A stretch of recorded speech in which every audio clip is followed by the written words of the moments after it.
இன்னைக்கு சண்டே, இன்னைக்கு மீன் தான் பண்ண போறேன். ஃபர்ஸ்ட் சாப்பாடு வச்சிடலாம். சாப்பாடு குக்கர்ல தான் அங்க வச்சிருக்கேன். அதுதான்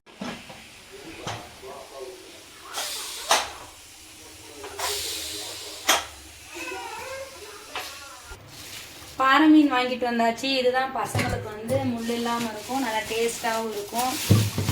இதை எப்படி வாஷ் பண்ணுறது பாருங்க, பார்க்குறேன், காமிக்கிறேன்.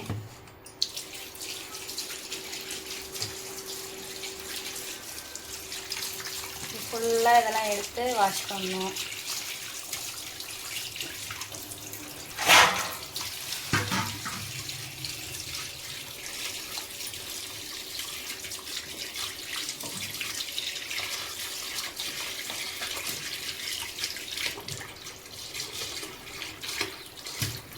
சரியா அவங்க வெட்டவே இல்லை. அந்த தேவையில்லாத ரத்தத்தெல்லாம் எடுத்துடணும். ஃபுல்லாக இதை க்ளீன் பண்ணி வச்சுட்டு இதை நம்ம வறுவல் பண்ண போகிறோம்.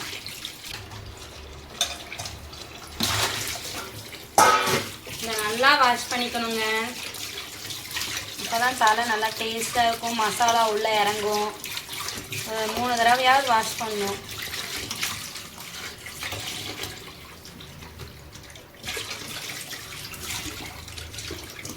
நல்லா க்ளீன் பண்ணி எடுத்துட்டேன். நான் ஜேபி வறுவல் மசாலா தான் போட போகிறேன். இப்போ 3 கிலோ மீனுக்கு நான் 2 பேக்கெட் போடுறேன். இதுலேயே காரம் இருக்கும். எங்கள் வீட்டில் இருக்கிறவங்க காரச்சாரமாக தான் சாப்பிடுவாங்க. அதனால் 1 டீஸ்பூன் மிளகாத்தூள் போட்டுக்கிறேன். அப்புறம் கொஞ்சமாக உப்பு,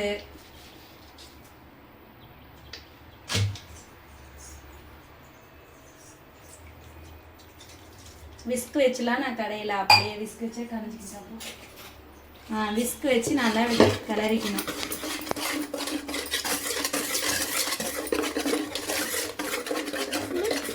நான் இன்னொரு பிளேட்டும் போட்டுக்கிறேன்.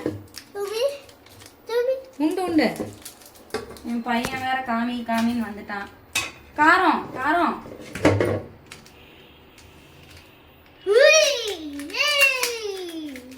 மீன் ஃப்ரைன்னு சொன்னதுமே அவன் ஒரே ஜாலி ஆயிட்டான்.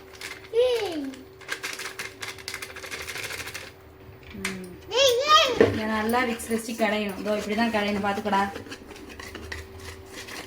காரம் தொடக்கூடாது. ஐயோ, தொடக்கூடாது. கொஞ்சம் தண்ணி நம்ம ஊற்றிக்கலாம்.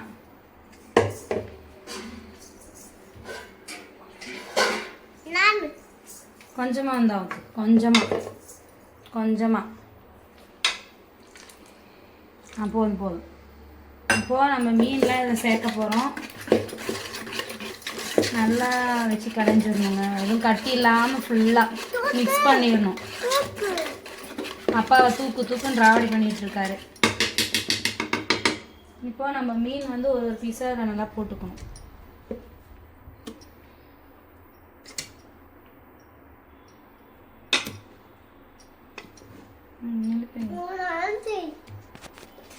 நல்லா மிக்ஸ் பண்ணிக்கணும். மசாலாலாம் உள்ள டீப்பாக இறங்கணும். ஏன்னா விக்ஸ் வச்சு நம்ம கிண்ட முடியாது. ஸோ அதனால் எடுத்துட்டேன்.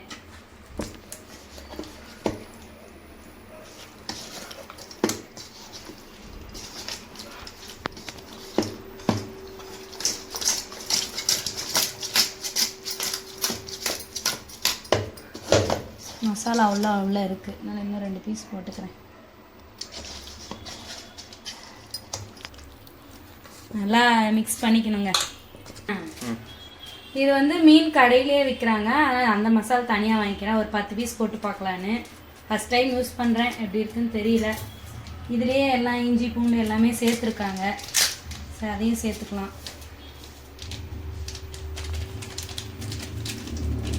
நம்மளுக்கு எண்ணெயில் போட்டால் உப்பு காரம் உரைக்காது. கொஞ்சம் உப்பும் போட்டுக்கிறேன்.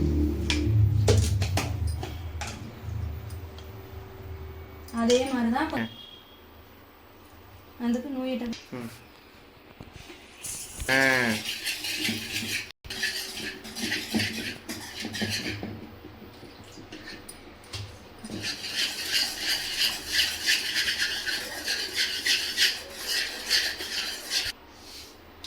இந்த மசாலுக்கு ஒரு 4 பீஸ் போட்டு பார்க்கலாம் டேஸ்ட் எப்படி இருக்குன்னு.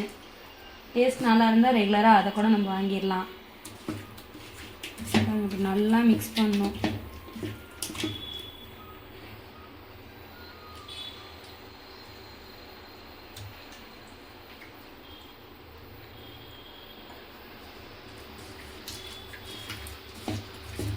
இது ஒரு 10 பீஸ் வந்து டேஸ்ட்டுக்காக போட்டு பார்க்குறேன். ஏன்னா ஜேபி தான் ரெகுலராக யூஸ் பண்ணுவேன். வந்து சரி இந்த மசாலா யூஸ் பண்ணி பார்க்கலான்னு சொல்லி தான் யூஸ் பண்ணி பார்க்கலாம் தான் ரெடி பண்ணிகிட்ருக்கேன். இது ஜேபி மசால் நம்ம ரெகுலராக யூஸ் பண்ணுற மசால் போட்டிருக்கேன். இது மீன் கடையிலேயே வாங்கின மசாலும் யூஸ் பண்ணியிருக்கேன். இது ரெண்டும் எப்படி டேஸ்ட் இருக்குன்னு பார்க்கலாம் வாங்க. தலை பிரியரும் இருப்பாங்க, ஆனால் தலையை நான் சாப்பிடுவேன். தலை பிடிக்கிறவங்க பாருங்கள், இந்த செவிலிலாம் எடுத்துடணும். எடுத்தால் தான் அந்த கசப்பு இல்லாமல் இருக்கும். இதை நல்லா வாஷ் பண்ணணும். ஏன்னா நாங்களாம் தலை சாப்பிடுவோங்க, இது பிடிக்கும். இந்த செவிலி இருக்குல்ல, இந்த செவிலியை இப்படி எடுத்துடணும். கையை குத்தாமல் இப்படி எடுத்தால் இப்படி வந்துடும். நல்லா இப்படி வாஷ் பண்ணிக்கலாம். தேவையில்லாத ரக்கம்லாம் அப்படியே எடுத்துடலாம். எல்லாத்துலேயுமே செவிலி இருக்கும்.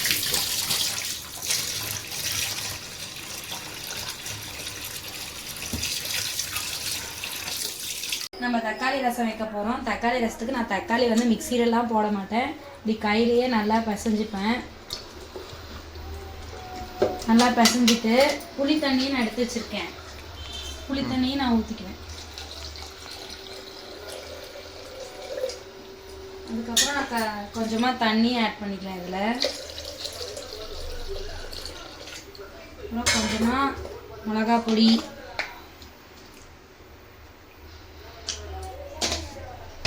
கொஞ்சமாக உப்பு, ரசத்துக்கு எவ்வளோ உப்பு வேணுமோ அவ்வளோ உப்பு, மஞ்சத்தூள்,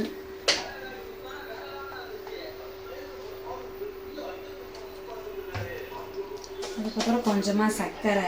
இது எங்கள் அத்தை சொல்லி கொடுத்தாங்க. சர்க்கரை போட்டால் டேஸ்ட்டாக இருக்கும்னு. அது கூடயே கொத்தமல்லியும் கட் பண்ணி வச்சுருக்கேன், அதுவும் போட்டுக்கிறேன்.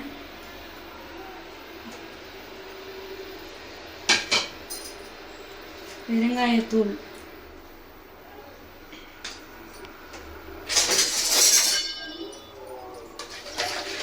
இதை அப்படியே நம்ம வந்து மேலே இதை நம்ம அப்படியே தாளிச்சிக்கலாம். கடுகுலாம் போட்டு கருவேப்பிலை, பச்சை மிளகா, வரமிளகாலாம் போட்டு அப்படியே தாளிச்சிக்க வேண்டியதுதான். அப்புறம் ரசம் ரெடி ஆகிடும். இப்போ வந்து நம்ம ரசத்துக்கெல்லாம் ரெடி பண்ணியாச்சு. நம்ம தாளிச்சிக்கலாம். தாளிச்சுட்டு ஃபஸ்ட்டு கடுகு போட்டுக்கிறேன். அப்புறம் கருவேப்பிலை, வரமிளகா, கொத்தமல்லி,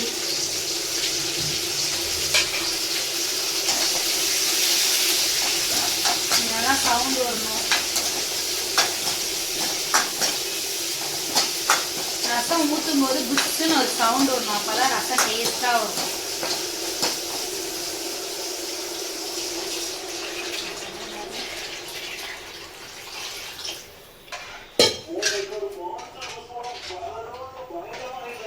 வந்து ரசம் எல்லாம் ரெடி ஆயிடுச்சு. ரசம் வந்து நல்லா நுர கட்டி வரணும். அப்போ நம்ம இறக்கிடலாம்.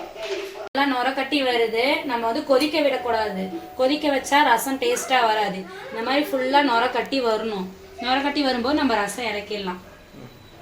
பாருங்க, அதான் நுர கட்டிட்டு வந்துட்டு இருக்கு. கொதிக்க விடக்கூடாதாம்மா. இப்போ வந்து நம்ம ஆஃப் பண்ணிடலாம்.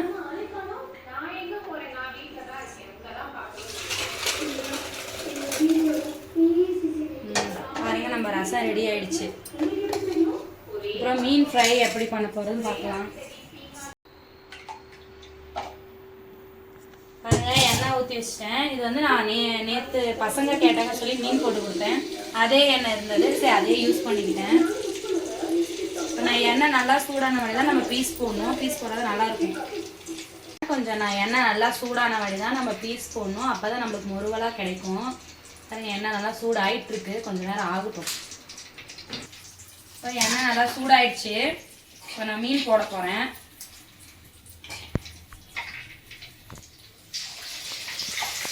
நல்லா கொதிக்கணும். இரு போடு. என் பையனும் சொல்லி நானும் மீன் போடுறேன்னு சொல்லி பக்கத்தில் வந்துட்டான். பயமாக இருக்குது. ஓகே. பாருங்க நல்லா முருகல் ஆயிடுச்சு. இந்த டேஸ்ட் எப்படி இருக்குன்னு பார்க்கலாம். நல்லா சவுண்டு வரும். இந்த எண்ணெய் காஞ்சிருக்குன்னு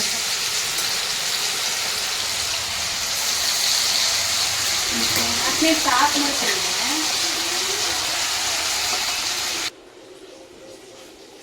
ஏங்க டேஸ்ட் எப்படி இருக்குன்னு சொல்லுங்க.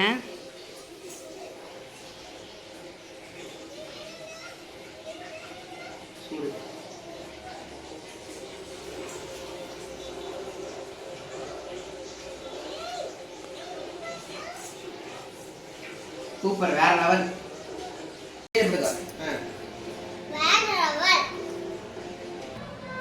ரசத்துக்கும் மீனுக்கும் வேற லெவல் டேஸ்ட்.